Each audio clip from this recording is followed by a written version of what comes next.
Неше айлық малы? Әкем біледі, әкем кетіп. 230-дан деп тұр. Екеуі де еркек. 230-дан. Екеуі де еркек.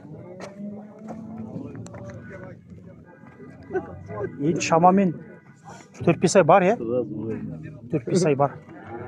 Әдемі бұзаулар екен. Сауда енді бұзаудан өткен уже.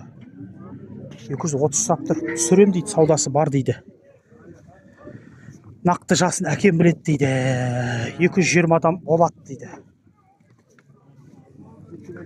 Жас балдар. Дұрыс еді, әкесі алып шыққан ғой.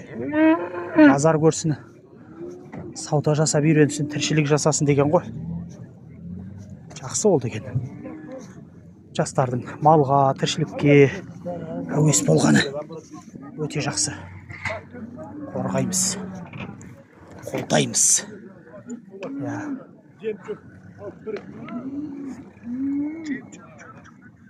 Одан кейін айта кететін жайт, үлкен өтініш, ана жарнама берушілерге айтарым.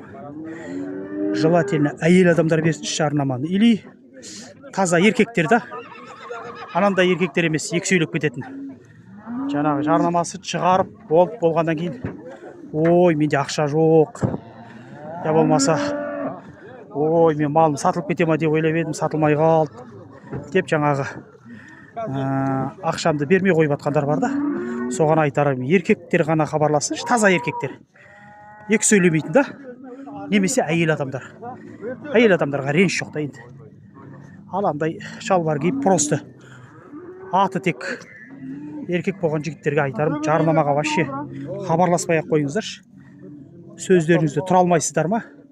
Вообще хабарласпай ақ қойыңыздар. Сол дұрыс болады. Мен де ренжімеймін. Сіздер де тыныш.